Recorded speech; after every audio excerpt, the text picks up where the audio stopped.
So that's when I said, it's not bad. Next time you want to dump a bucket of crabs, right there, make sure you have some extra butter sauce. And if you're trying to collect a bucket of crabs, the new Manscaped Lawnmower 3.0 will help you.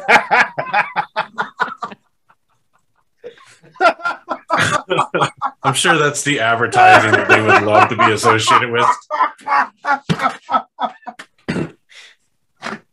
Sweet, I Son of Josh. a bitch. I'm happy. It's too early for this. It's too early. Maybe for you.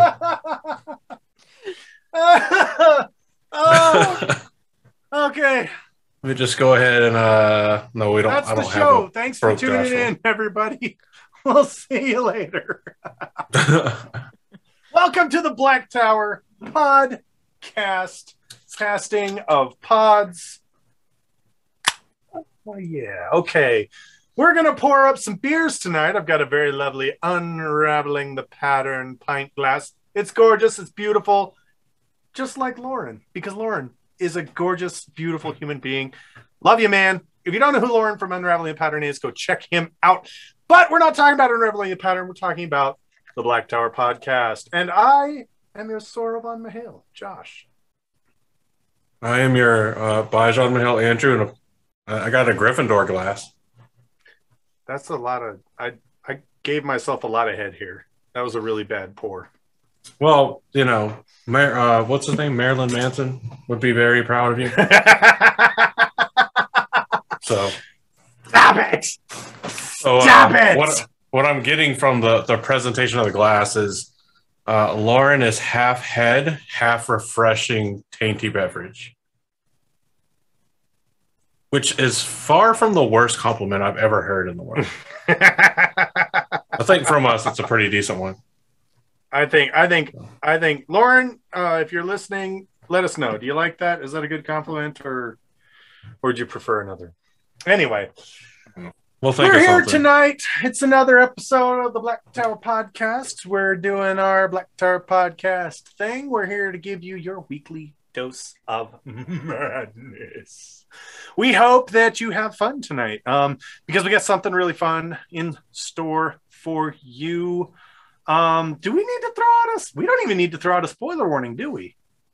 No, I don't think we do. At least not for the whole episode. Look at that. So, we got ourselves a spoiler-free episode. Mildly spoiler-free. I'm going to say mildly spoiler-free because I know I'm going to say something stupid and spoil it. But Daniel, our Amin Khan Mahale, is out on assignment. He is out confidential business of the Black Tower. So to make sure that our Andrew and I don't fall flat on our faces and suck at everything all night, we have brought another person in who is a very lovely person, a very wonderful person, also a gorgeous human being, who we got to hang out with few days ago in person, in real life. So if you'd like to introduce yourself, that would be super awesome. Hey everyone, it's Rebecca from Reading the Pattern, and I'm super happy to be here talking about WoTCon because I did get to hang out with these awesome guys, and that was so fun. At least I got to hang out with you at least for a little bit. Yeah, I guess true. I didn't get to hang out with Andrew as much because, things happen. Things. Well, apparently that's my happened. Apparently that's my shtick. But where outside of WoTCon, or even including WoTCon, whatever you want to do, where can everybody find you in the incredible stuff you do? All right, so I am on YouTube. My channel is Reading the Pattern. And so, not unraveling the pattern, reading the pattern. Lauren and I are just, polar opposites here with these channels. Wow. No, I'm just kidding. No. I don't know why we keep picking on Lauren. He's not even here to defend himself. Just imagine if you joined forces and just made a whole new channel, just dominating the pattern. I think, yes. I think it would be like a whole new pattern if we read and unravel show, at the Andrew. same time. But anyway, so yes, I am on YouTube at Reading the Pattern. I feel like I had a pretty long stretch there post Wheel of Time season 1 where I was not putting out a ton of content, but trying to get back into the swing of things. I just put out a video today talking about WoTCon and one of the deleted scenes that came out from episode 1. So you can check that out. And otherwise, I don't know, follow me on Twitter. I'm on Twitter. Everyone's on Twitter. I mean, I'm on some other stuff too, but I don't really use it. Twitter's good. There it is. That's us. We have like Instagram and yeah. Well, no, Josh has been putting in some work on the TikTok here recently. So nice. With our Amin Khan Mahal off waving his banner across the countryside of the United States somewhere, doing his thing. He's far striding. So in a quick aside. Speaking of events and things that are going on, people that have been fans or listeners of the Black Tower podcast for a while are probably familiar with what we do every October. October 18th is our annual or our anniversary. I don't think I need to say annual anniversary. That's already part of the word. I mean, you could. It's when we celebrate the birth of the Black Tower podcast. So this October will be no different. It's going to be in LA. That is Los Angeles, of course. Much to I don't want to fly across the country, but it's worth it. These things we do. So for the Gathering Madness, we, barring any unforeseen circumstances, we already have the location chosen. We're kind of getting the schedule together now, so it is in the planning stages. And if you're a patron, you'll definitely get first look at all of this as we have it ready to post out. So we've got some things that are kind of getting in the way of us being able to plan a couple things right now. Different responsibilities pulling each of us in a different direction. But my hope is to pretty much have enough information for you to go ahead and book any travel you need to or any lodging or anything like that by mid-August. End of August at the latest. Well, we can drop the dates. Okay. Sure. All right, ladies and gentlemen, if you're a patron or from Reading the Pattern, you get to know before anybody else does. October 14th, 15th, and 16th, the madness gathers in Los Angeles, California. There will be virtual stuff to do. So we'll have panels and we'll have our annual Taste the Taint and our annual WoT cocktails and rapid fire questionnaires after the Taste the Taint and the Drunken Madness. That'd be what we call it now instead of like the mixology contest, just WoT Tales. WoT Tales. WoT Tales? Makes me think of like DuckTales. That's what I was totally thinking of. Every year they got us drinking WoT Tales. Woo! But if I remember, I think, Rebecca, you did one of our panels last year, didn't you? Were you on one? Oh, I think I was like an alternate or something. I don't think I actually did it. So what you're saying is this year you need to. Yeah. Unless I'm not remembering. That's what I have in my mind that I don't blame you. I don't know. I do a lot of stuff. Get this lady some wine. That's what I remember is that I was like an alternate and I didn't do it, but I don't know. Maybe I did. Well, maybe we'll have to check your availability and see if you want to do that because that would be fun. Yeah, I think you were you were an alternate. Yeah. Well, anyway, guys, the point being, well, that's you the get an early information we have invitation to this shit. available. There you go. That's the information we have available to you at this time. By the time this episode drops live, Andrew, do you think we can commit to having the WoT cocktail Google form up so people can submit cocktails? Yeah, I should be able to get that done. So by the time this is live, for anybody that's wondering, like, oh my God, is this another con? It's not a con. It is by design, not a convention. It is simply us celebrating the anniversary of the podcast. It is a gathering. If you can make it out to LA and hang out with us and show with us, that's great. If you can't, we'll have things online. The 2 years we've done full organized things, it has been absolutely free. If you do come in person, obviously we do not ask, like you have to pay your own way. So that's a trade-off of it being free. So we don't charge anything for you to come and hang out with us. And there might be, individual little caveats to that, like if we're able to offer something like, unique or something, but we'll put it out there and it'll be fully optional. Right. So, but we'll do live streams and like last year we had, I think we had 3 panels last year. I think we're looking at maybe having 4 this year, splitting them up a little bit more. Obviously, we'll do the WoT Tales contest now, I suppose, is it will be known, which comes with a little book that we actually apparently already have the one done for this year, but so it's got all the recipes. Maybe this year we'll actually remember to take pictures of all the drinks so that we can put them in the book.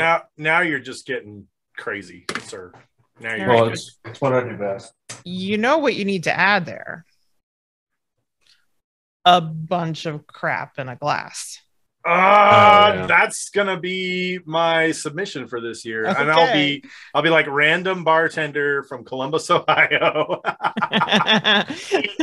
which is a great segue into you wash them on one tank into WoTCon. Yes, because we had the official drink of WoTCon, a bunch of crap in a glass. Yes, it was very popular. Now, if the funny thing is we start this tale because there was a cash bar, and did we rock the cash bar? We did. Yes, we did rock the cash. Yes. It was awesome. We talked to the bartender. I said, "What do you recommend?" And he was like, "I'll give you a bunch of crap in a glass." I was like, "Sweet, let's do it." And he's like, "Okay, cool. I invented this drink." And I was like, "What is it? A bunch of crap in a glass?" Cool, thanks, man. You really didn't like it if you didn't say that exactly correctly either. Like, don't come at him with like crap in a cup or whatever. It was like, no, it's a bunch of crap in a glass. Yep. Otherwise, he was really cool for you. He was a really he was a really cool guy because really he nice. Also I blame Flaming Aes Sedai for this 100%. But I had never had rum punch before.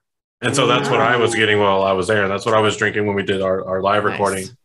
Until I looked across the field of people in front and saw that everybody that was drinking pretty much had a bunch of crap in a glass. And I'm like, how did I miss out on this memo? It's so stupid, but it was so awesome. It was stupid and super fun. It was really good. I was doing tech setup while Josh was running around bribing everybody to come and like keep us from being lonely. Oh, that's true at our live stream. It was a pleasant surprise. No, it was funny. I love how. So thanks again to Rob from Weekalo News and Jen from New Creations by Jen for letting us borrow one of their stickies so that we could, and writing on there that we were doing a live recording so we could slap it on one of the boards. Oh yeah. I saw which that. I'm still have a bone to pick with Nameless about leaving us off the board. I know it was deliberate. No, we were on there. It was just the wording was in black font, so you couldn't see it against the black background. That's it. Yeah. So you just leaned too hard into the black theme. Yeah. Man, it's crazy. But so we put that up there and like it went really well, but yeah. Maybe let's start about how things started, I guess. Let's start with the beginning. Start from who got there first. Well, let's do this. Rebecca, you played an incredibly important, integral role in making WoTCon happen. What did you do for those that don't know? I was the director of programming. So the biggest thing I did really was just organize what the whole set of panels for the convention was going to be, making some decisions about, which panels we were going to do and how to put them in the schedule and who's going to be on the panels and organizing all that kind of stuff. So that was really fun to get to put all that together. and then to get to see, you know, how it all played out and I mean, obviously I don't get to see all the panels, which I would have loved to have seen more of them, but it was super fun to see them, to be on some of them, to hear from people who, you know, enjoyed them. So, yeah. Yeah. You did an incredible job, honestly. Like, I'm impressed. Don't get me wrong. There were times where,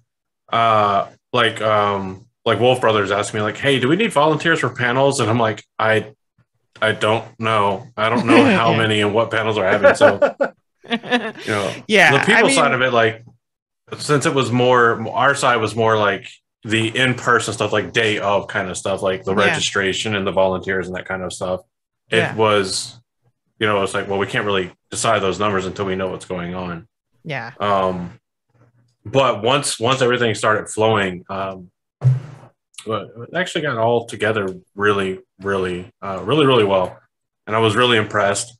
Then I saw all the panels, and like I'm sitting there like trying not to talk about the panels, like when we do podcast episodes and stuff, because I'm like, this hasn't been released yet, but I'm super excited because there was like not one panel that I was like, why would you do that?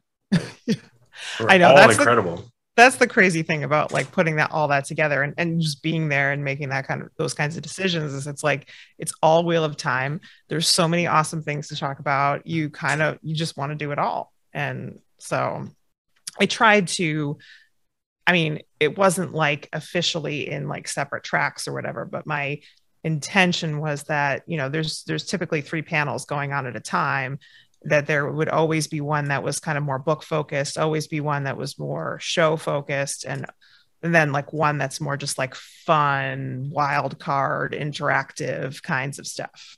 And so that I think that worked out pretty well.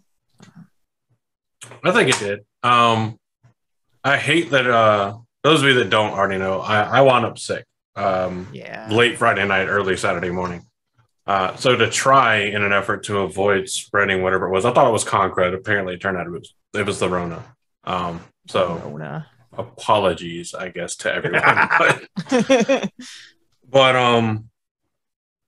I didn't get to do any of the stuff Saturday and Sunday. I mean, thankfully, since WoTCon had the brilliant idea, and massive kudos to both programming and operations side of the house for doing the virtual.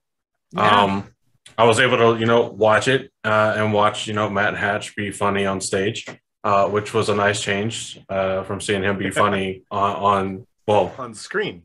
Kind of funny on YouTube. No, I'm just kidding. No, dude's hilarious. Save that for later. Yeah, save that.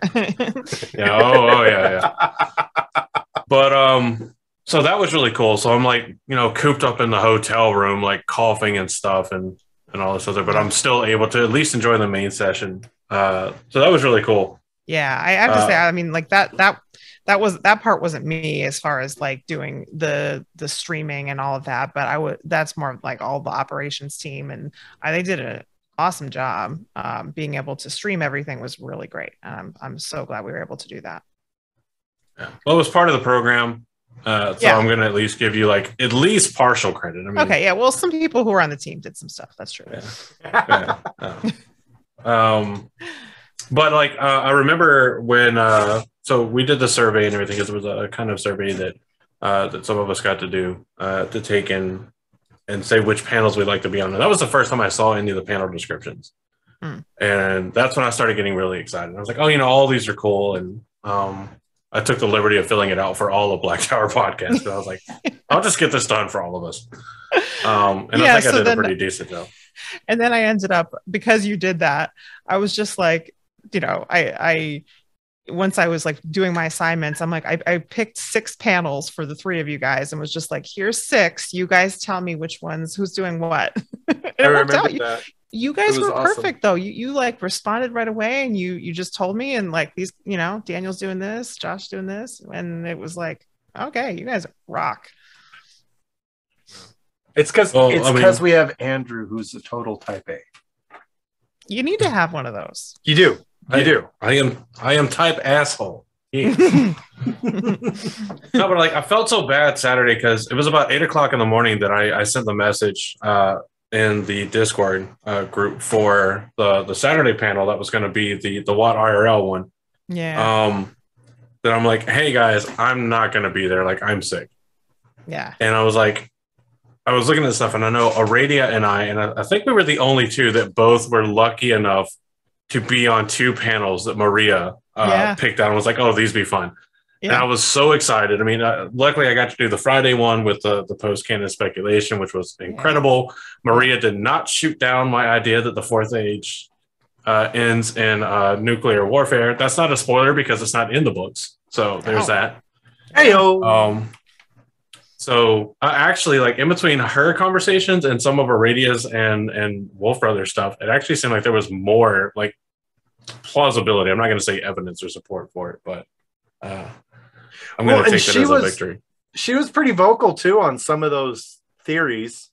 Yeah, they were like, "So I have this theory that," and they'd like be halfway through, and she'd just go, "No."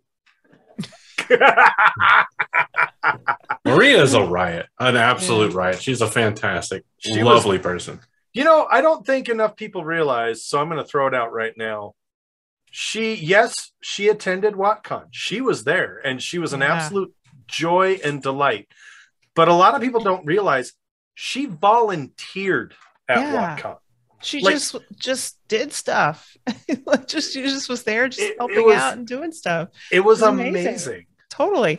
And so the other thing is, and I hadn't even realized this in the first place, she registered for WoTCon, and my understanding is that when she first registered, she wasn't sure she was actually going to come. She just bought the membership, the registration to support the con. Aww. And then like she got the survey that went out to people who, you know, might be interested in being on panels, and she saw what all the panels were, and then she was like, yep, I'm coming and I want to be on these panels. And so she just sent like Nablus like, yeah, these are the 3 panels I'd like to do. And so of course I was just like, yep, okay, here you go. Yeah, right. Whatever you want to do, Maria, I will put you on the panel. And yes, that's how you and Andrew and Aradia got lucky there, because she just picked 2 panels that you both were on, and the third one. She knew. She knew. Yes. She knew. Of course, she knew. Because I remember watching the news break in the kind of planning space that we had. Yeah. That the one she was coming, and everybody was like, "Oh, that's really cool." Oh, she wants to do panels. Oh, that's incredible. Yeah. And then when it was like, yeah, she wants to do these 3 panels, everybody that was on those panels immediately was like, yes, totally. And then I was right there with the radio. I'm like, how do I deal with being on 2 panels with Maria? And apparently the answer is do 1, get COVID, and skip the next one. Yeah. So yeah. Well, Andrew, I will commend you for being responsible and not coming down to a panel while you were sick. Yeah. So thank you for that. Because there are people that have been like, it's okay, I'm fine. True. I mean, like, my thing was like, it was always in the back of my mind. I was like, look, I think this is just con crud, because I mean, I'm not in the know necessarily on like Rona and all that kind of stuff. But I was like, I really hadn't heard too much about people saying like, and then my fever broke, because I started sweating or whatever. So I was like, okay, it's con crud. And it could have been a mix of both. And I had just quit vaping. So it could have been like 3 or 4 different things. Totally. But I was like, not taking the I'm not gonna go down to a panel sick with someone of the slightly older persuasion, very slightly, Maria, and risk exposing them to something that could even potentially be like COVID. Yes. No. Yeah. But more importantly, like no one wants to get the Maria sick, regardless of any other things. Yeah. I mean, that's a good way. She's like, yeah, I came down and I did all these panels, and then I was just sick. So no. Yep. But that would be a terrible legacy for Maria.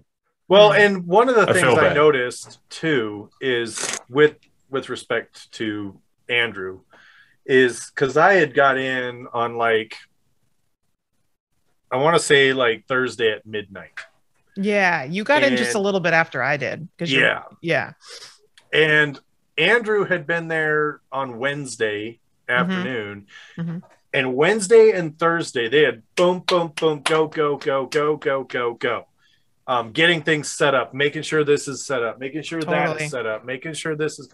And so on, Thursday night, we hung out, we had a few drinks, kind of the calm before the storm, Yeah. Friday, we had a blast. Friday was go, go, go. And then Saturday, Andrew hadn't come down. And I was like, what's going on? And then when I messaged him, and he was like, yeah, dude, I do not feel good. I was like, you know what? To be fair, I didn't come down Thursday until like 10:30 at night. So, well, sounds like you were pretty busy. Like, I mean, like as Josh was just saying, like the pre-setup kind of stuff. Like you guys were putting out some fires and whatnot before some of us got there. Oh no, I was definitely not busy. Oh, you weren't. Okay. I got in Wednesday, and I do not remember Wednesday night. Well, so. I tried to give you some credit there, Andrew. I'm trying. No. Just forget it. No credit. No, I appreciate it. I mean, I tried to help. I mean, we did like talk about some stuff, and also Andrew's being humble right now. He worked his ass off. Yeah. Dude, so the craziest part of the whole travel for me was Celtic Mist, Sarah from WoT Spoilers, and I not only wound up being completely uncoordinated on the same flight from Atlanta to Columbus, but literally she was sitting in 21D and I was sitting in 21F, completely uncoordinated. It was like the craziest thing. And so wild, yeah. We're just like, I could see the same flight, but being in like the same row on the same side, like one seat apart. I was just like, oh, that's awesome. That's awesome. But that first night or that first day there, because Brad or Wolf Brother was kind enough to pick us up from the airport and bring us to the hotel. We kind of got in, and it was pretty much just us. Nameless came by to bring some stuff, some sound equipment and all that kind of stuff to the hotel. And then Darius and I wound up getting in, and we wound up going out to lunch at one of dinner at one of their local places. I think by that time, Rayor was there. I know Tam Loves Cats was there. So there was like a good little handful of about 6 or 7 people that were there that Wednesday evening. Yeah, I don't remember the rest of the Wednesday evening. We'll see. I know it was things got a little hazy. Yeah, things got a little hazy around like 2:30 a.m. I mean, and it was a good night whenever you wake up to the hotel staff bringing you your bag of snacks and your wallet. So there's that. Apparently, I bought like $30 worth of snacks at the little concession stand. So I have my priorities on lock. But it was thankful because like when you're hungover, like snack food, junk food is like the best thing ever. So, and I got to recover from all that Thursday, and I was like feeling pretty good Thursday night. Came down, hung out with everybody that was there. Managed to stay awake until Josh finally rolled up on the place at like after midnight. Yeah. So it's awesome.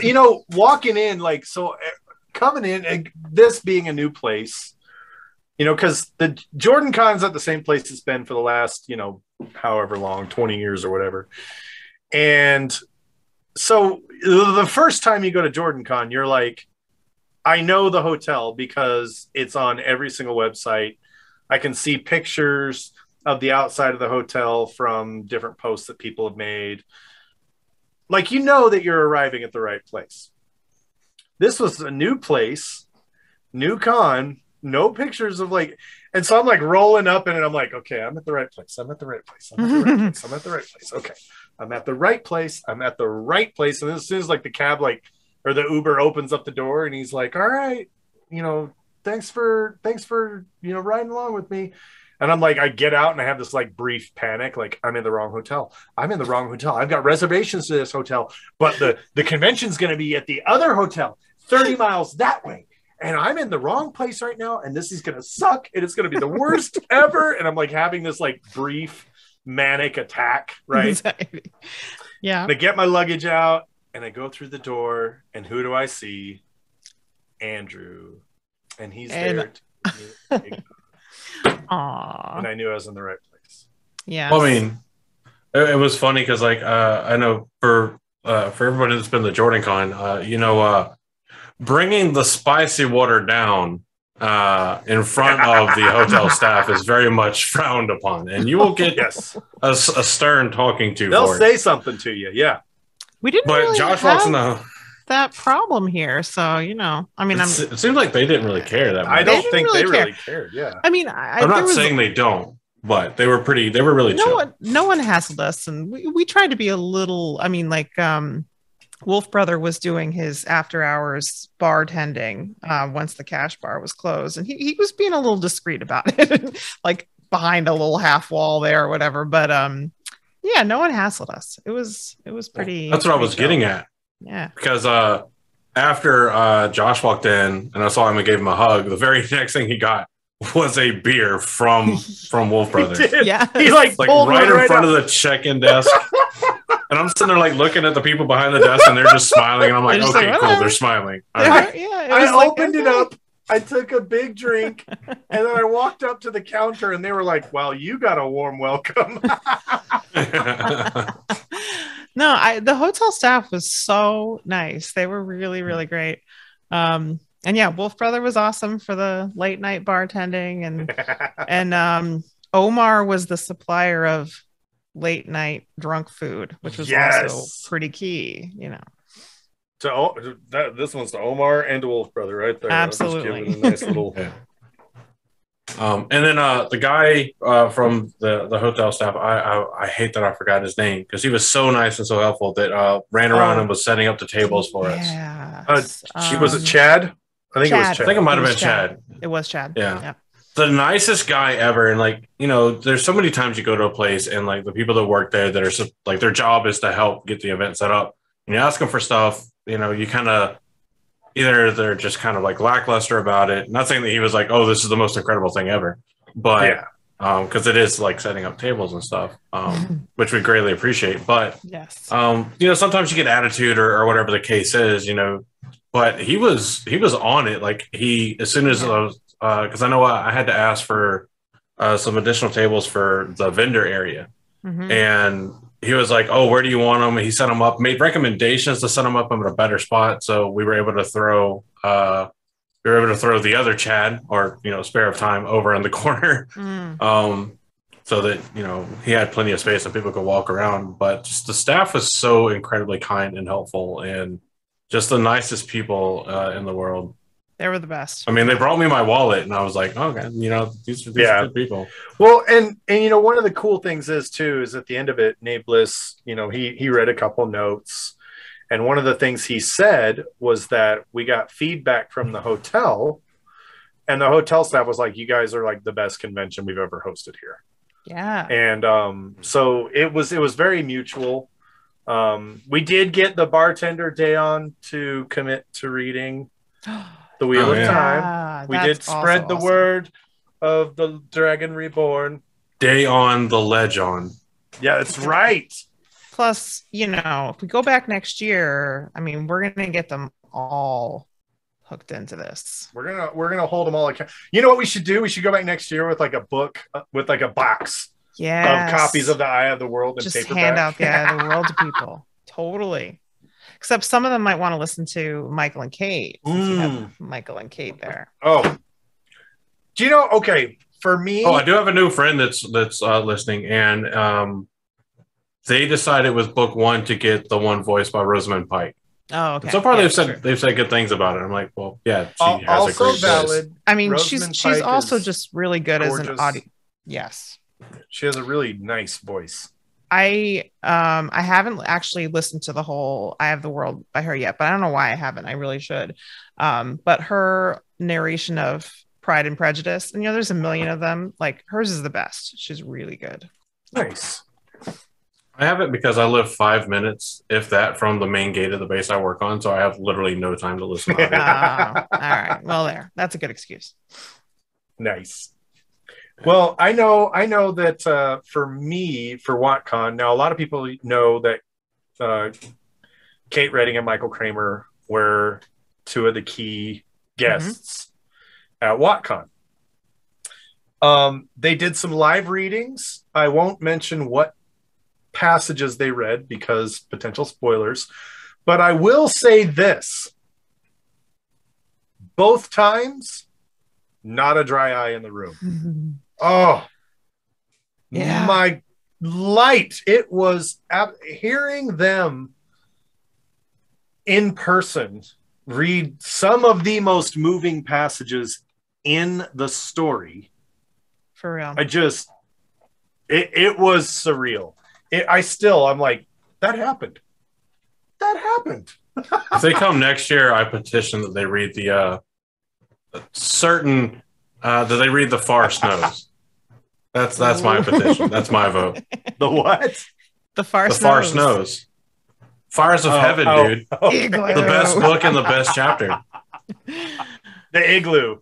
The igloo. A certain igloo scene. A certain igloo. Yeah, a certain thing. I mean, I would definitely like to see that. I mean, I think they'd be up for anything. I mean, Kate Redding was like one of the people who was like, partying all night in the lobby. Yeah. And then Michael Kramer was there on Saturday night. So, I mean, he joined in the fun eventually. It was funny. So Rob from Malkier Talks sat down. He and I sat down at the bar and we were talking. And so he said, and one of the things he said was he talked to Maria and said, or not Maria, Kate, and said, "Hey, how do we get Michael to stay down and party with us?" Yeah. And she just went, "Ooh, scotch and keep it coming." Nice. So that was the secret to keeping. I wondered what it was, because Friday night he was off in bed, but I wondered what it was. So now I know. Oh, I'm sorry. The roof mistress is in the chat right now, and she's correcting me. It is not Rob from Malkier Talks. It's Rob from Threefold Talk. Aha. Sorry. Okay, you're being stabby stabbed. Mistress. I have toe. No, but that was kind of the thing with him was, just keep the scotch. And one of the things I loved about it is I was like, I want that to be me. Like life goals AF. Like I would never say that they're old. But I'm not as old as they are. Mm-hmm. And I love that they were just down there partying and having a great time with us. Yeah. And at one point in time, someone had said that to her, to Kate, and was saying, "Hey, thank you so much for being down here. It's been so awesome just to be able to hang out with you."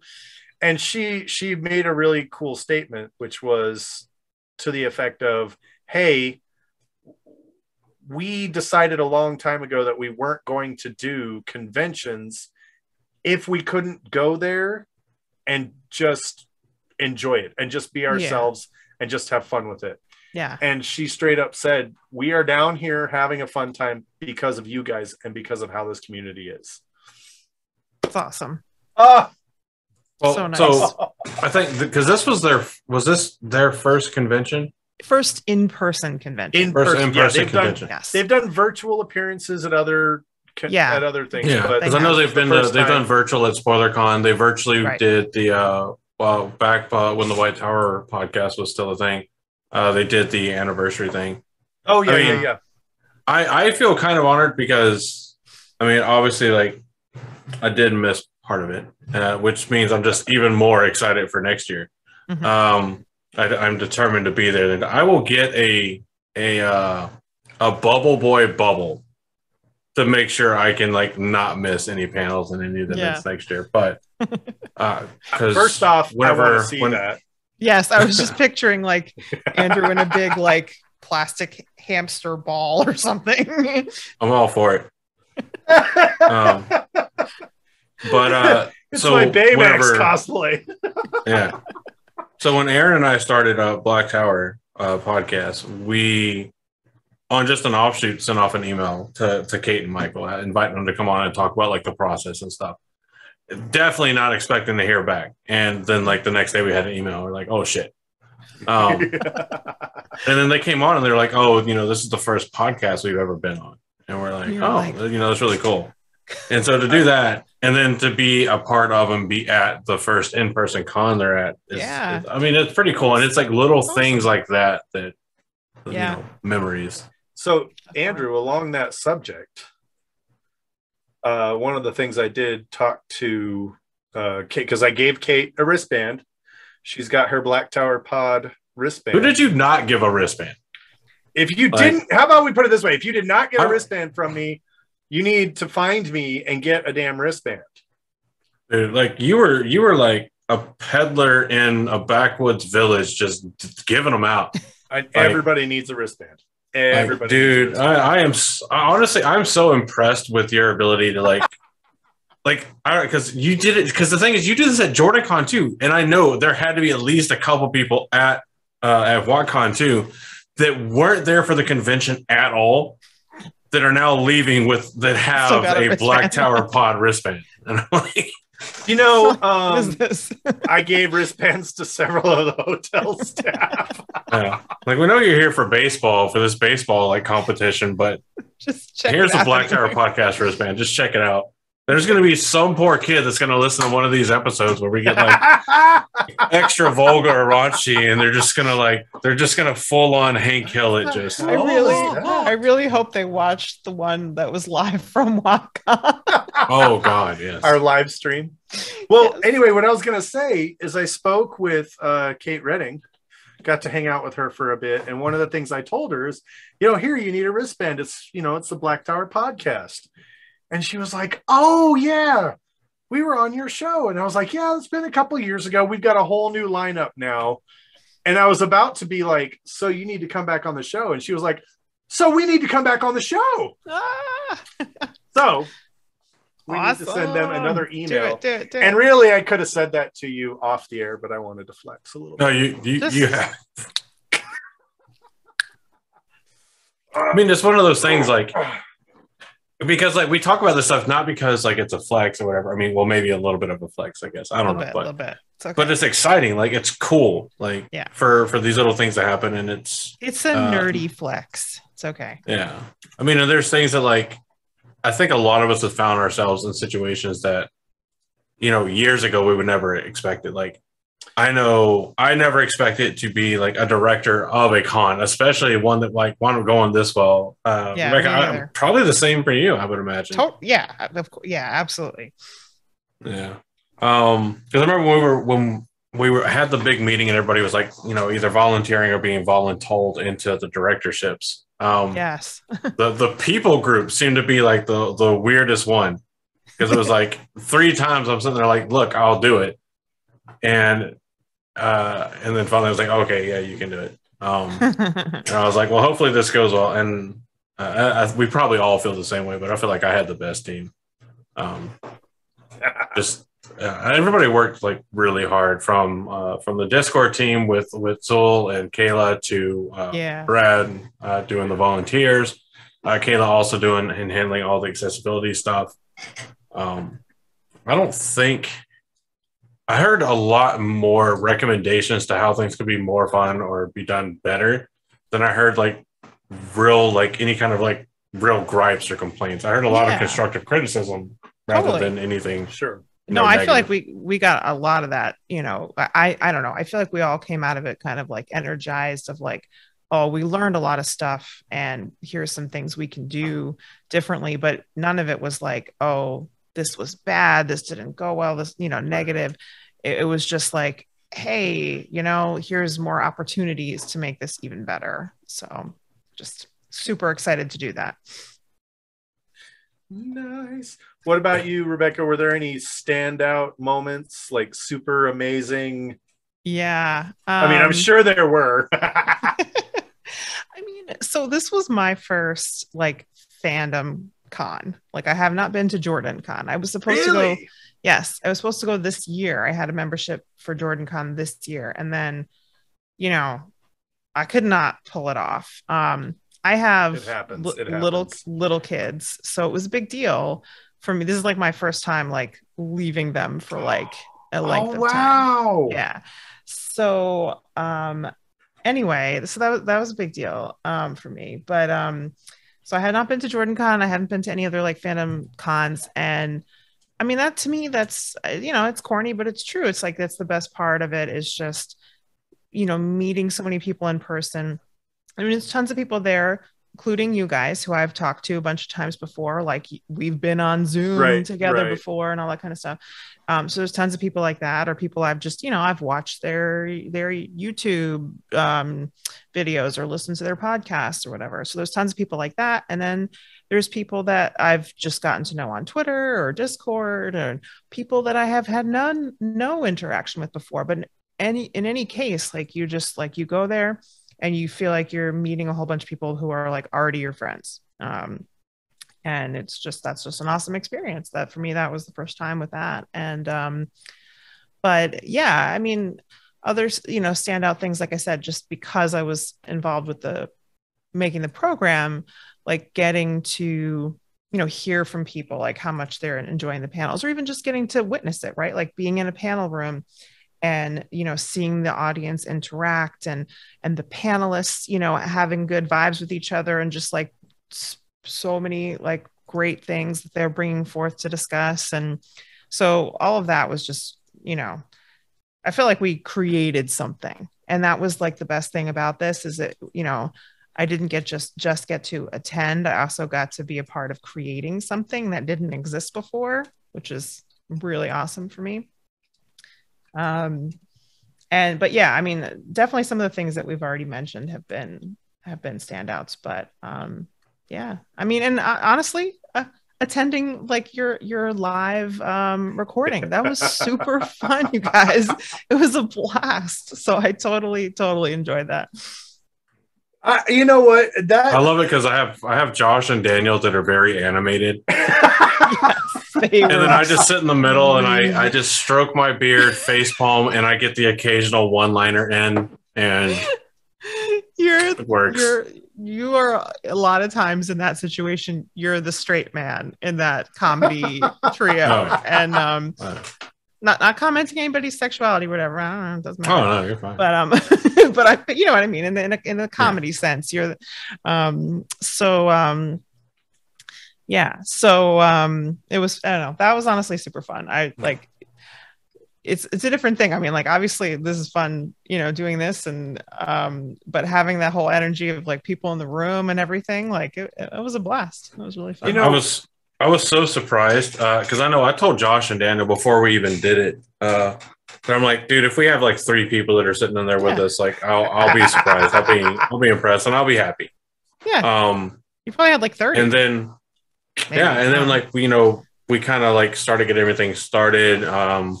We definitely didn't steal a webcam from one of the panel rooms to use. No, that didn't happen. We would never.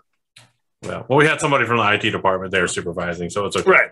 It's okay. It's all good. I got all that set up and everything, like, made it all work. And then I remember looking at Daniel, and I'm like, where is Josh? And he's like, oh, he's out there, like, trying to corral people to come in here. And I'm like, I had this mental image of Josh is out there desperately, like, trying to, like, lure people in with wristbands or coasters or something. It was the drinks. It was the bunch of crap in a glass. That's what it was. Yeah. And then like people started slowly like trickling in, and I was like, oh, okay. And then I remember seeing you come in, and I was like, oh, Rebecca has graced us with her presence. It was the place to be. It was awesome. Yeah. And brother Dan was there. Yeah. There were a lot of people there. There were a lot of people there. Matt and another character whose name I can't say because that's pretty later on in the series were there. Yeah. Not Matt Hatch. Matt a cosplayer, a cause, yeah. And one of his best friends, one of Matt Calton's best friends from the books, and that's all I'll say about that. Yes. Yep. Old drinking buddies, those two. Mm-hmm. No, but Sarah, that was a fun panel because we wanted to do something that had some interaction. We wanted people to be able to play with us and have fun with us, and it just went so much better than I ever anticipated. Yeah, I wasn't too sure, right? Like, okay, we're talking about weaves, like How bad can it be? So if you guys want to know what we're talking about, I wonder if did we win the award for most X-rated panel at WoTCon? I mean, I didn't go to all of them, but there were awards next year. Next year we will. I mean, I was liking to joke that everything that happened in like the second panel room, Dublin 2, was like being in an IEL sweat tent because it was so friggin' hot in there. But nobody got naked, so it's disappointing. Anyway, not that you noticed. I mean, I think I would have noticed. I wove a mask of you never know. Okay. You thought that was actually the wall in the back corner? No. Okay. No. It was me, Dio. No. If you want to know what these two weaves are, and you have to go watch the panel, and you'll learn how to do those weaves. The hand motions are valid for Sidene. I can't remember if we decided if Sidar users. Yeah, I don't think we got. I think for those we agreed. Because we had the idea of a certain very popular Aes Sedai just walk around in the dark to everybody just.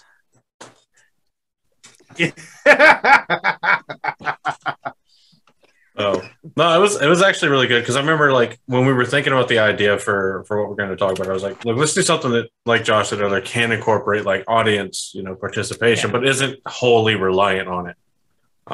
Because at this point in time, we were still going. Yeah, nobody's gonna come. Yeah. I'm really pessimistic with that kind of stuff. I'm like, nobody's gonna show up, and then I was really impressed, and it was kind of like it was really heartwarming to see people show up, and I mean, it helped. I guess it helped that the alternative, other than just hanging out in the atrium, was a poker tournament.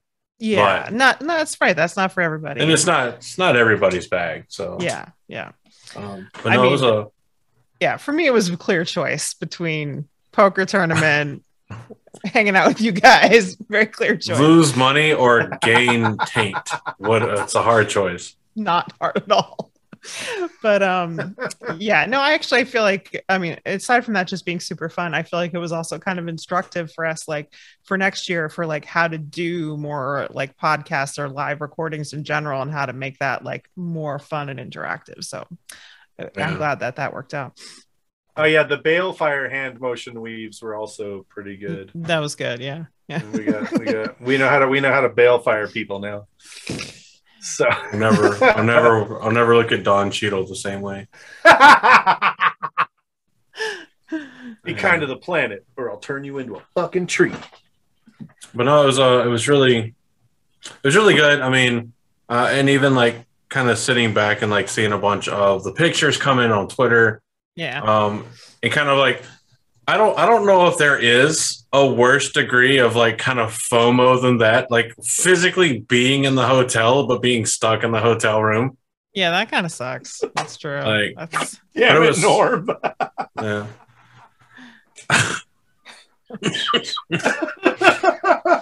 Well, that was great to see, and there was a ton of people that reached out and hey, can I do anything for you? I know like Nate Bliss did, Daniel did, Josh did, Wolf Brother did, several people did, and I knew also too that if I really needed something, I could post in a place and people would be like, oh yeah, I got you. So that was really nice. But just being able to sit there and like scroll through social media and be able to like tell how much fun everybody was having. Like I remember like being awake Saturday night and seeing all of the pictures on Twitter of just everybody just partying with Maria, or not Maria, sorry, Kate. With Kate.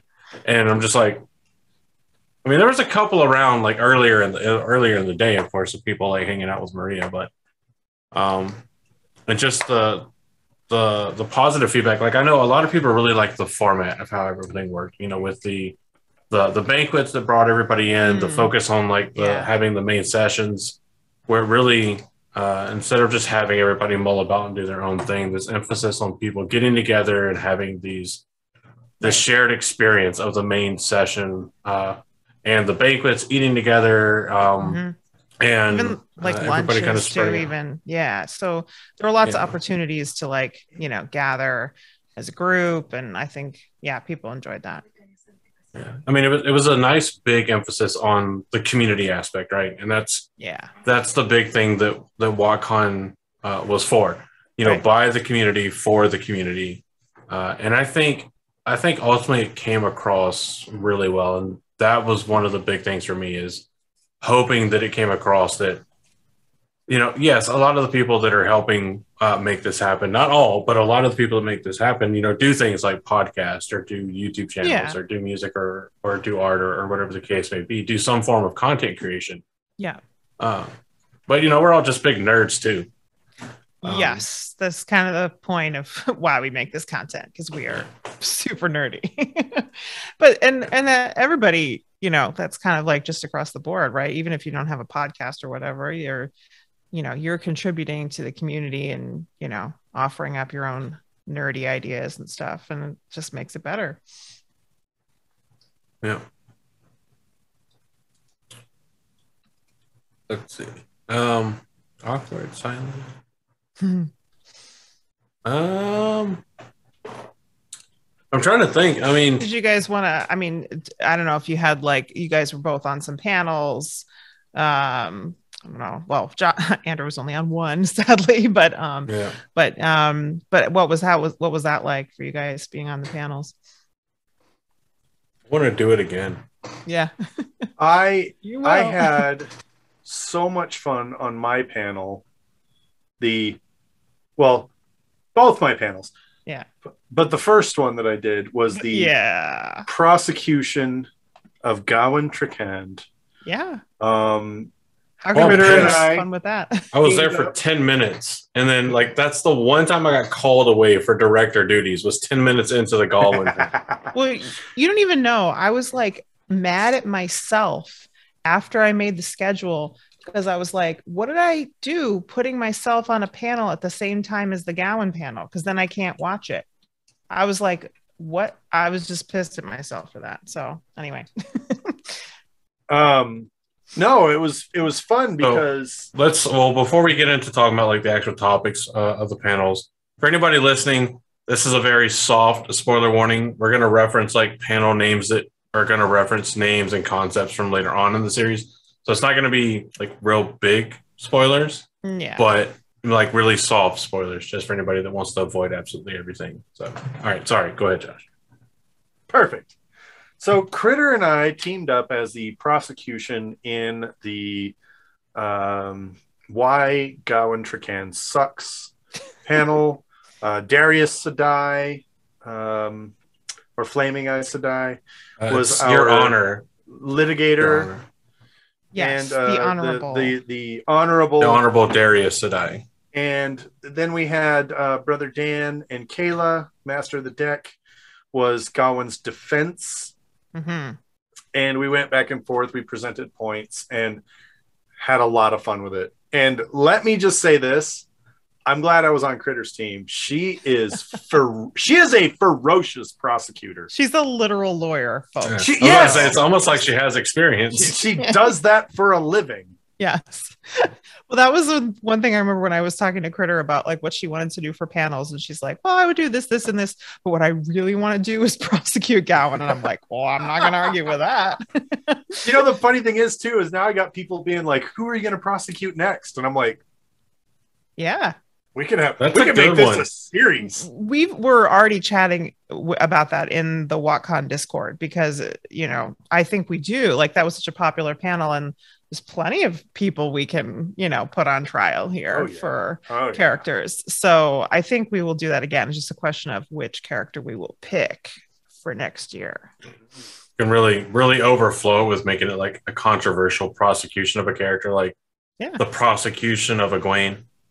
Yeah, well, that would be a controversial one. Like that one, people would come and listen just to just to stare down the people that are prosecuting Egwene. No, go ahead. I was thinking Cadsuane, but we'll see. Oh, that one. That one's prosecutable, I think. If there's just enough ambiguity, it makes it a more fun topic, I think. But I think there's plenty of characters that you could give like a spirited prosecution or defense for. So it'll be fun either way. Yeah, it will. but that was a great one. We did do there was the 5 minutes in heaven panels. Yeah, we did 4 of those. Yeah, where we did breakdowns of the TV show, and if we had 5 minutes, you did 7 and 8, didn't you? I did 5 and 6. It was Daniel did 7 and 8. I got to watch that. I can't remember. That was fun. Yeah. I'm just saying, like, I don't know. Did your suggestion for episode 6 like win out? Was that like one of the top voted ones? Because if not, I'm very disappointed. I don't know. I mean, because we did the watch party for episode 6. So if you didn't like win out for episode 6, yeah, that would be very, very shameful. I'll tell you the secret that I learned about how to, win the most popular 5 minutes to add to any episode. Just make it about Daniel Henney's ass. And that will have you covered. More butt were you on the episode 1? Yes, I was on the episode 1 5-minute panel, and so I'll give it up to Silvertooth, who had the winning 5 minutes for episode 1. Mm-hmm. He added more butt rock. I mean, what are you gonna do? He added other stuff too, but let's be honest, it was really about Daniel Henney's ass. The important part is the butt rock. Absolutely. It's a whole new sword form. Land spawns cross the hot bath. So. Butt rock crosses the courtyard. I heard really good things about tennis, and I mean, a lot of these panels just had really good ideas, and I loved it. It seemed like whatever section of the fandom that you enjoy a lot of, or the most, there is a panel not only to go and watch or listen to, but there's also a panel for that to be on, because I love the more like metaphysical speculation or the post-canon speculation, the more speculative kind of stuff. To the point where I'm sure like Josh and Daniel are sometimes sick of hearing it. I still stand by my theory about how the one power works, but that's a whole other thing. But being able to do the post-canon speculation, because that was a panel with myself, Wolf Brother 7, Aradia from WoT Spoilers, and maybe lesser known, but definitely not lesser known. The infamous Maria Simmons from Team Jordan. Yep. And she, in that panel, she actually read an excerpt about how things go towards the end of the series with a certain group, and how that interacts with. And that was a really unique experience, and that was probably the coolest part. I think that was a highlight for a lot of people. Like multiple people mentioned that to me. Like I didn't get to see that panel, but multiple people mentioned that to me about how great that panel was, and especially with that moment. So yeah. So I mean, if you had a membership to WoTCon, it should be out there. I think we can. And you can actually, it was live stream. You can actually still like sign up. Like even if you didn't attend at all, like you can still sign up for a virtual membership and just go watch all the content. Yes. So hey, I'm all for it. Yeah. It was really cool. She did not completely dispel nor seem to hate my idea that the fourth agent's a nukes. So there's that. But it was a really fun panel talking about like where the story ends and what happens moving forward. I know I had a lot of fun ideas for the Saturday panel, the WoT IRL panel. That would, because the whole flow of that panel was initially supposed to be like Aradia would talk about the geology and geography aspects of certain areas and events. I would come in and I stepped away from the political science and like government and politics aspect of it in light of Rosie or Pravara, rather, sorry, being able to take and talk about that side. And I was going to talk about like, the military and strategical advances of the geographic formations, and why you would not invade in a massive bay, but rather directly into the harbor at the city, because the waves are smaller and all that kind of stuff. And I think from there, Pravara was going to hop into like the government structure and the politics behind it, and then culminating in Vance talking about cultural influences from our world. That's one I still have to go back and watch. I the one or two things I heard were good. I didn't hear a whole lot, to be honest. But was it that panel that Maria read a passage from? I think that was the post-canon speculation where she read the passage. Yeah. The post-canon was when she read where she had written up a conversation that she had with Robert Jordan. Right. Something that he had answered. Because somebody that was listening that was there physically for the panel asked her, is that a direct transcript from what Robert Jordan said when she asked, or is it just an approximation? She's like, no, that's direct script. Like, that's direct from what he said. It was and about that time, you could see you could see everybody in the room when she's like, no, that's direct from Robert Jordan, and go, oh shit. It was a collective jaw drop. Yeah. And that was one that it wound up becoming standing room only. We had a couple people that were standing inside and outside listening to the panel. That one was an incredible audience participation. Yeah. Some of these topics I just think are like evergreen topics too. Like we'll be able to do them again because like you could say so much about some of these topics, like you never really run out of material. Yeah. I mean, we can always speculate about post-canon. Yeah. And like another one that I didn't get to see, but a similar idea of like unresolved prophecies and viewings and dreams and stuff. Like, they could just, I mean, there's so much there you could talk about. It was really good. There was so much that happened. I mean, this was one thing. I did keep one. There were a lot of people that got these little tokens. Yeah.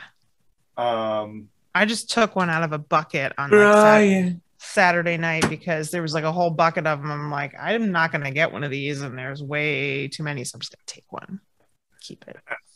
But it was a cool little thing they did. So they were like, you earned them just by doing random things or getting a trivia question right. Or I think that's actually one of the things that they could probably improve upon. I think we'll be a little bit more clear on how I could have earned one, but I deliberately didn't because Matt Hatch he came around and was asking people, who's your favorite Forsaken? Who's your favorite Forsaken? I looked him in the eyes and I was like, I know you want me to say Manfear or obviously Landfear. And I was like, I'm not going to do it. I'm going to say this other name. You're a man of integrity. You would have gotten a token if you said Landfear, and I would have sat there and I was kind of like, I would have never used the token because you would have felt dirty for lying. Yeah, that's right. I would have betrayed my heart. The meals I thought were really, really nice. I love that we were able to have, Did you notice I had to upscale the cash bar for us? No, because it started off with just the one guy. That's right. And then when I came back around, it was 2 stations, and I'm like, yeah, that's a mark of success. Yeah, upscale the cash bar. Us Wheel of Time folks know. Oh, and here's another. That's why they tip liked with us. That. It was it's the cash bar that gave us credit towards the con. Right. Yes. Yeah. If you went to the regular bar, fine, whatever. But the cash bar gave us direct. Yeah. So like obviously when you host an event in one of these venues, they want to see revenue. And there's certain things that they will count towards that revenue. Obviously, if you get people coming in, staying at the hotel for the convention, I think that counts. There was also, there's a couple of different things. The main one being the cash bar was just direct, 100%. Yeah. We're providing this to your event. So every single penny spent at the cash bar for this event counts as revenue generated, which helps us when we want to rebook the venue in the future. In terms of what we have to. So we did a really good job. Yes. Also, that's why they liked us. Yeah. Now, let's talk about the wild success of the initial kind of GoFundMe fundraiser. Oh, yeah. Like it was a lofty goal from the start that, the operations and the people in the know of kind of like what the budget would need to be kind of looked at and what would help out a lot. And I think pretty much everybody, once we saw it being put together, was like, okay, several weeks. It's going to be, pushing from all the different people involved in the planning to try to get it out there and notice and all this other stuff. And the first goal was crushed in 9 hours? We crushed it. And then we did our, pushed it further. The stretch goal. I think the stretch goal was crushed in 24 hours. Yeah. Yeah. I mean, that's amazing. And I think we learned that a lot of people want the VIP tickets. So we will have maybe even a third tier next year, maybe, just to give people some more options. Yeah. There's already conversations starting about responding to the feedback and planning for next year. Yeah, we're definitely there. Which I'm happy to see. I'm very much a planner. I don't like last minute getting things together for sure. So I mean, it's funny because I'm an improviser type. But that said, I get excited, I'm just getting through this. We've learned so much. We're getting feedback. So now I'm ready to dive in and get all this stuff in place and all organized and planned for next year, because that inspires me to do it. But in general, I'm definitely throw stuff at me and I'll just go with it. So that's how I am as a DM for D&D. I'm a partial plan but mainly improvise. But yeah, when it comes to organizing things that involve a bunch of people doing their input and doing their part, yeah, I'm a planner for sure. Which thankfully Josh and Daniel have been able to tolerate for the past several years. Honestly, for example, this episode, its own, how long ago did I ask you about coming on and talking about stuff, and it was this just happened to be a thing WoTCon will be done by the time we're looking at. So yeah. I asked you back. Well, it was only a month ago, so it wasn't that long ago. But I remember saying oh yeah, after WoTCon I'll have more time, and then it was just oh yeah, come, we'll do this one. That makes sense. Yeah, well, that's me, because I'm I would like to. I try to plan out as far as I can. That's my thing. That's my shtick. That's smart. Let's plan out. And the interesting, one of the things that I noted again and again with WoTCon was that we had a really great convention, particularly a really great inaugural convention. Mm-hmm. And I give a lot of credit to the convention was organized, planned, prepared, built, and executed by content creators. Mm-hmm. Most of what we do, I know there's a lot of people that are oh yeah, I just kind of do what I do and I just kind of go with it. But on some level, we understand a format. On some level, we understand the organization of an idea, from conception to production to, advertising to whatever. And I think that in this particular case, Nablus had the benefit of employing people who were able to say, this is my strength, let me do that. Yeah. And it was boom. And so you had a whole team of people very much working within their comfort zone. Right. And depending on other people, very much comfortable in their comfort zone. Yeah. And it was just, it was kismet. It came together beautifully. Now I say that, and I'd probably cursed it for next year. Well, we've been doing a lot of that, talking about how great it was. But no, I think you're right about we actually had a big group of people, and as you said, because people do all kinds of different things in their real life. Plus, a lot of us mostly create content as well. There's a whole range of skills that you can draw upon, and you can pull in different people's experience, and it worked. Yeah. Right. I mean, with the experience, you had a bunch of people. So, I know when this initially started, Nablus and I were talking. He was I want you guys to be involved because at that point we had done 2 or 3 kind of annual events for ours. These are little small things. And he was yeah, I'd like to have you guys involved in discussion because you have some experience. And I'm sitting there thinking what? Like we say, come here at this place. We'll do these things these times, and that's about it. I mean, it does take some coordination, but you're nowhere near it like a a little bit. convention. I mean, this is bigger, and I think probably, I mean, if all of us who were involved with this is the biggest thing of that type that we've done. Yeah. But at the same time, like, we're pulling from other things that we've done that are relevant. Like I said, this was new for me in a lot of ways, but I have done other things that are definitely relevant to what we were doing. So you just, you find that. Yeah. I mean, that was the other thing I was getting at too, was it definitely wasn't only us that came in with any kind of experience. There was plenty of people that came in, obviously WoT spoilers with SpoilerCon helped out a lot. There were people that worked with either in the past or very recently with JordanCon that were able to give their input and their assistance. Our marketing and social media people are people who do that, in their real lives, Yeah. So like Jess, the social media coordinator, does that for a living. And is very good at it.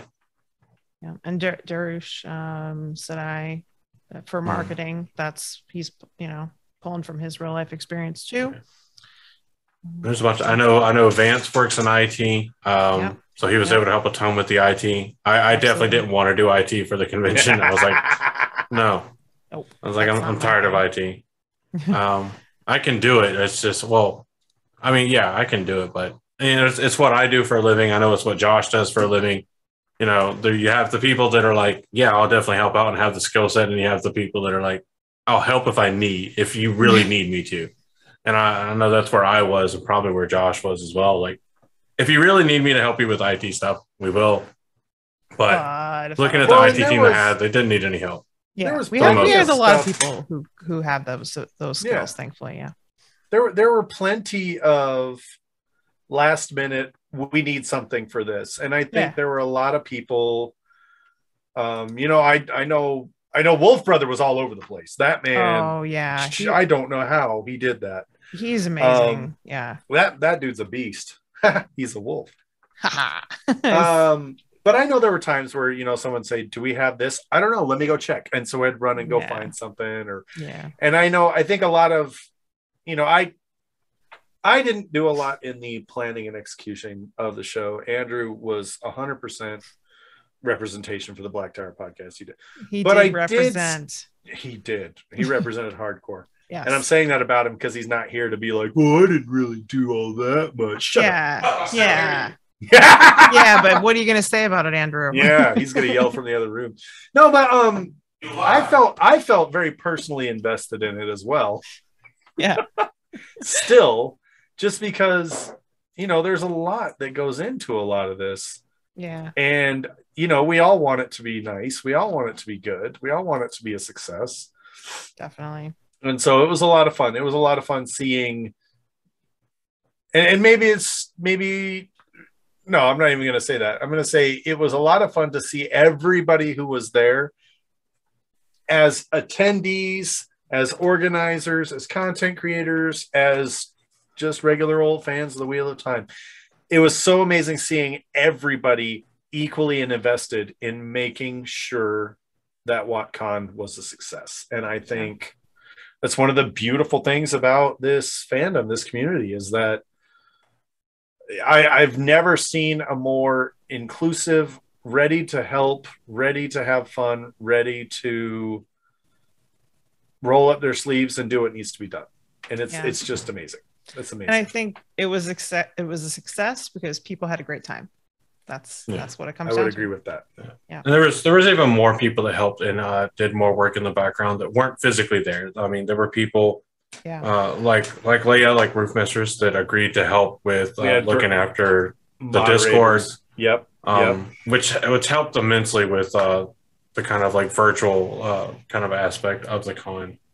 So it was an incredible amount of effort. The Discord is really nice. That people are having fun in there or have had fun in there. So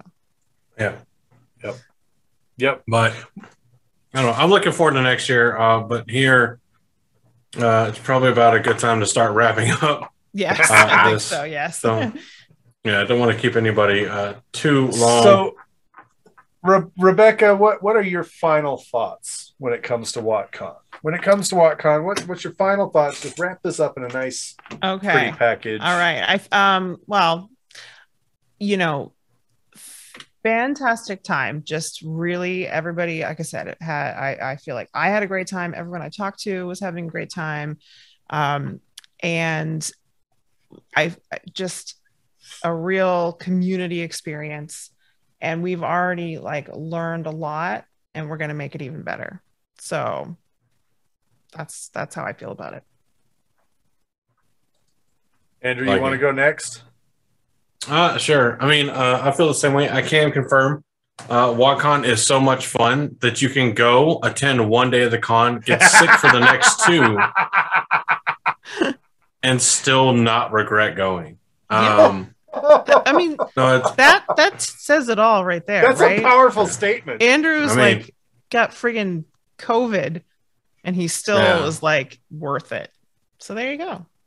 Absolutely. I mean, Friday was an incredible amount of time. Was an incredible time at the con. The panels that I both got to, or the panel that I got to be on, and the panels that I got to see, at least walking around checking on things, was great. The main session was great.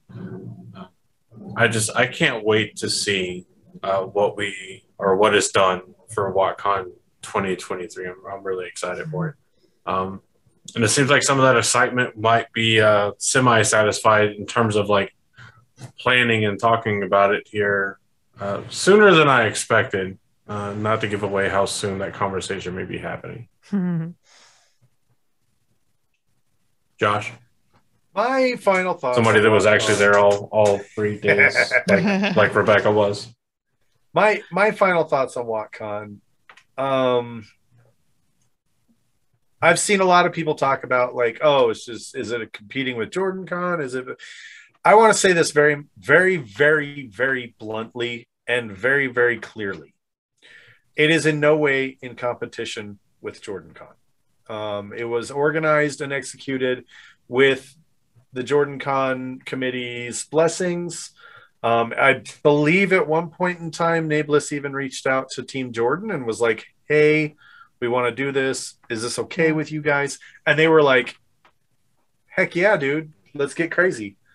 All the questions were asked to those different entities. So, and I just want to make sure that's very, very clear right up front before I say this, because it was very, very different from JordanCon, but I loved it as much or more. Like there was, I can't adequately describe, because it did feel very much like you were talking about earlier, Rebecca. You just show up and it's like, oh my gosh, there's all these new people.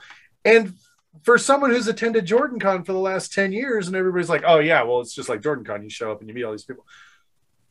About 70 to 80% of the people that were there, it was their first Wheel of Time convention. They had never been to JordanCon. Yeah. So and that's, because you're also in a different part of the country. Yeah. You're probably pulling in some different people that might be easier for them to travel. So that blew my mind. That Friday start main session, and it's like, how many people is this your first Wheel of Time convention? Yeah. And you start compounding things like for us, like on the back end, like on the planning side, looking at like, things like people that opted for VIP instead of standard. Yeah. And then you look around the room at the main session, the first main session, and like 70 to 80% of the room is standing up like, yeah, this is our first Wheel of Time convention. It's like, that was the time where I went like, oh shit, this is serious. Yeah. It was. And so to go there and to show up, yeah, of course, there were people that I had met at JordanCon. There were people I had met and hung out with at JordanCon. And it was great to see those people again. Much love for all of them. But then there were people that I'd never met. I'd never talked to online. They'd never been to JordanCon. They've just some cool people that have been reading the books for years or months or days. Yeah. It was a convention for everybody. Lots of people who watched the show and were maybe just starting to read. Yes. Like a lot of people like that. And people who are coming with someone who maybe had read the books and they hadn't read all the books.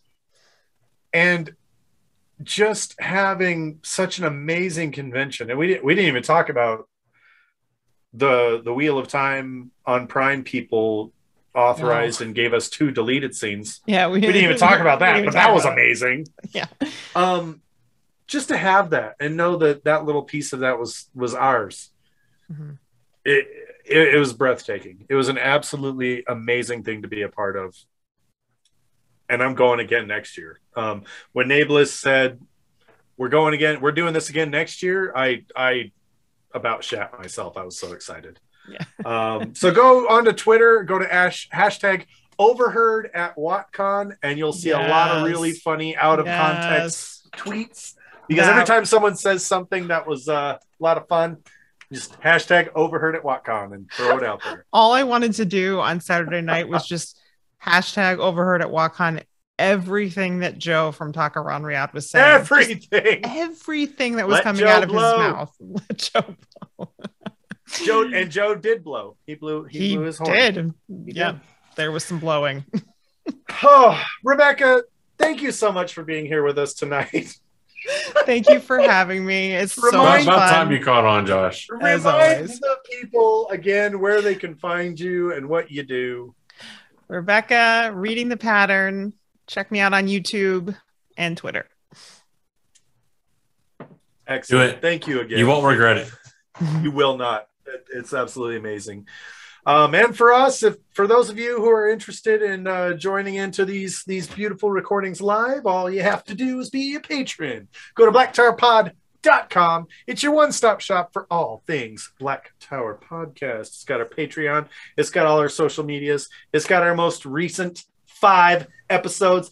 It's got a photo album from JordanCon, and by the time this goes live, it'll have a photo album from WoTCon as well. So for everybody listening live or everybody listening early access, if you've got any photos that you want posted to WoTCon, I'm going to make sure that there's a Google Drive link in the Discord that you can drop those photos in there, and I will put them on our website. Did I miss anything? I don't know. No. I think that was pretty good. That was good. To find out.